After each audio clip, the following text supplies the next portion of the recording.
Apa yang dimaksud dengan istilah tahqiq dan ta'liq? Ya, kalau tahqiq itu dia kuatkan sumbernya. Dia kuatkan sumbernya. Jadi sekarang buku ini Nuzhatun Nadhar ingin ditahqiq, semua ucapan Ibnu Hajar di situ dia kuatkan sumbernya. Kalau Ibnu Hajar misalnya sebut hadits, dia kuatkan hadits ini dari mana asalnya, siapa yang riwayatkan, dia takhrij. Kalau Ibnu Hajar sebut buku, ucapan dalam sebuah buku, dia keluarkan ucapan Ibnu Hajar itu di buku mana dia ucapkan. Kalau Ibnu Hajar sebut misalnya karya tulis, dia terangkan seputar karya tulis itu. Penjelasan tentang karya tulis tersebut. Itu bentuk dari apa? Bentuk dari tahqiq. Kalau ta'liq, dia berikan catatan-catatan. Kadang berkaitan dengan buku khusus, kadang dari dia untuk menambah dan melengkapi keindahan atau isi dari buku.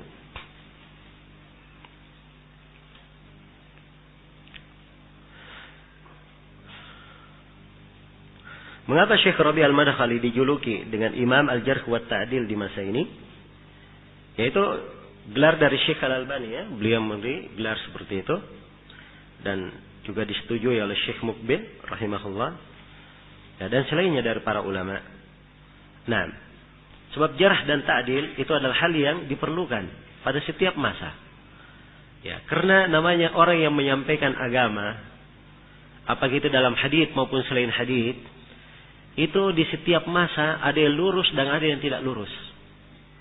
Maka orang-orang yang tidak lurus ini, ya, harus ada orang-orang yang mampu menjelaskan keadaannya bahwa keadaannya tidak lurus supaya manusia tidak tertipu.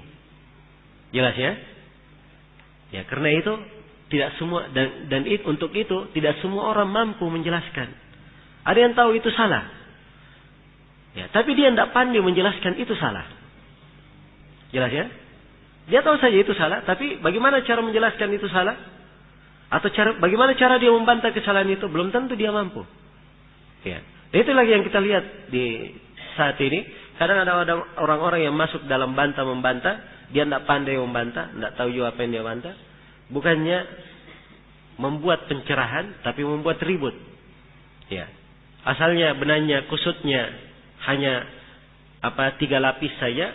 Setelah masuk kusutnya sudah nggak tahu bagaimana cara membereskannya. Tambah kusut sudah perkaranya.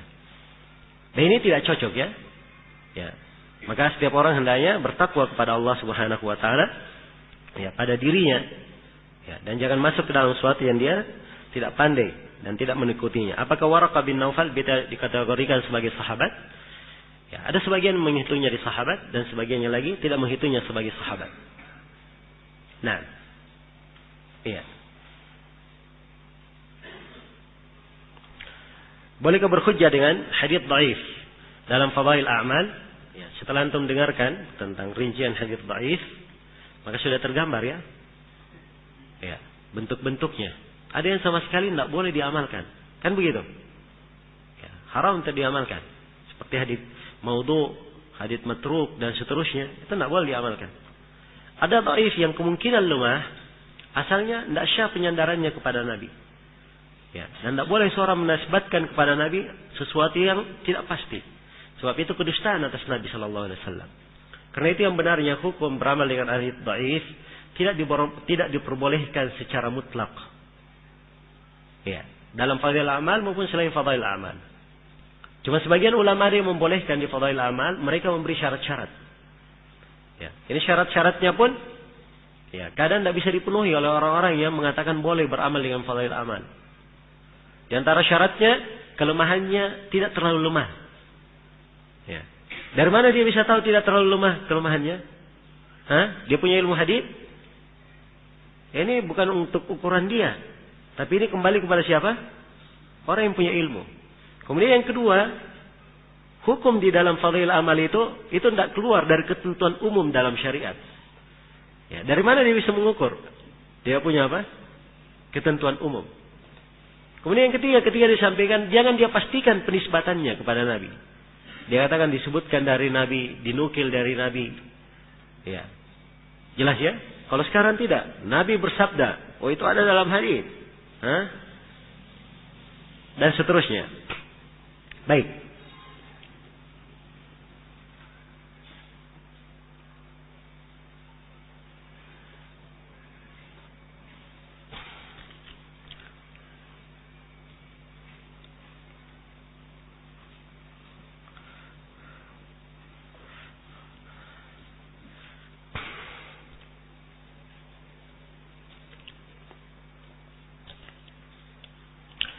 Apakah seorang yang bertemu dengan Rasulullah SAW dan dia belum beriman, nanti setelah Rasulullah meninggal, baru dia masuk Islam, apakah bisa disebut sahabat?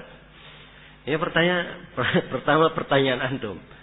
Ya, ini pertanyaan muncul dari buah pikiran sendiri. Sekarang saya tanya, terjadikah ini? Ada contohnya? Ya, kalau terjadi, kita bahas. Ya, jelas ya? Tapi kan hanya buah pikiran sendiri.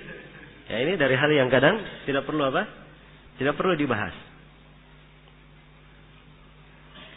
Mana yang benar, membaca At-Tirmidzi, At-Turmudi atau At-Tirmidzi? Ya, boleh kalau di nisbatnya, yang masyhurnya apa? At-Tirmidzi. Baik, saya lihatkan ya, di buku nasab supaya jelas.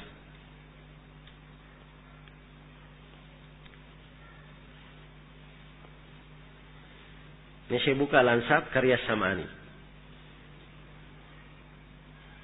Ya, ini termasuk silam pendapat ya dalam mengucapkannya. Kata Sam'ani, ini dari nisbat kepada kota yang sudah lama di ujung sungai Balakh yang disebut Jaihun. Keluar dari negeri ini, dari negeri Turmud ini, banyak dari ulama dan masyayikh. Ya. Beliau sebutkan silam pendapat. Kemudian beliau berkata, saya tinggal di negeri itu selama 12 hari. Ya, perhatikan ya. Saya tinggal di negeri itu selama 12 hari. Dan saya lihat yang beredar di lisan penduduk negeri itu dibaca dengan fathah taknya, di kasrah mimnya. Jadi At-Tirmidzi. Itu yang ini oleh As-Sam'ani. Tetapi kata beliau, yang kami tahu dari dahulu, yang ditahu, itu dibaca di kasrah taknya, di kasrah juga mimnya. Jadi dibaca At-Tirmidzi, itu yang dulu beliau tahu. Ya, adapun orang-orang yang berbicara tentang adapun ahlul ma'rifat dan para mufti, ya, mereka membaca dengan di dhamma ta dan mimnya, dibaca At-Turmudi. Jelas ya? Dan setiap hari dan setiap dari mereka mengucapkan makna terhadap apa yang disebutkan. Jadi beliau tidak menyalahkan ini, cuma beliau hikayatkan saja.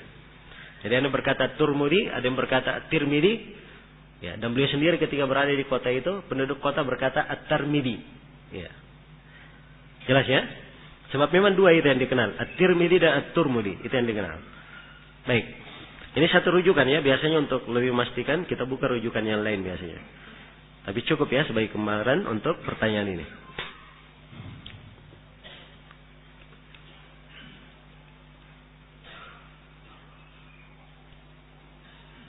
Apa perbedaan antara al-munqati dan al-maqtu'? Ya, ini sudah dibahas ya. Kalau munqati itu keterputusan di mana? Di sanad. Kalau maqtu' itu penyandaran ucapannya siapa? Hah? Ucapannya tabi ke bawah, itu maqtu' namanya. Ya, kalau globalnya munqati dari pembahasan sanad, sebab yang dilihat sanadnya dia terputus. Kalau maqtu' dari pembahasan matan, dilihat siapa yang mengucapkan. Dia tabi atau gak tabi dan seterusnya. Jelas ya, itu cara membedakannya.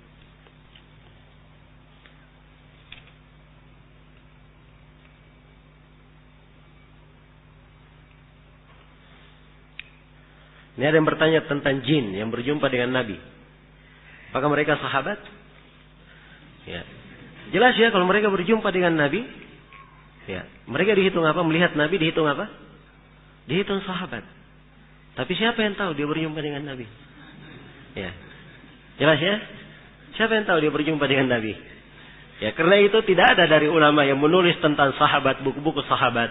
Seperti buku Ibnu Hajar Al-Isabah, buku Ibnu Abdul Bar Usdul Ghaba, buku Ibnu Abdul Bar Ibnu Al-Athir ya Usdul Ghaba, dan banyak lagi buku tentang sahabat. Tidak ada yang menyebut nama jin di situ. Ya, cuma nama orang saja. Baik, sekira cukup ya. Subhanakallahumma bihamdik, asyhadu an la ilaha illa anta, astaghfiruka wa atubu ilaik. Walhamdulillahirabbil alamin.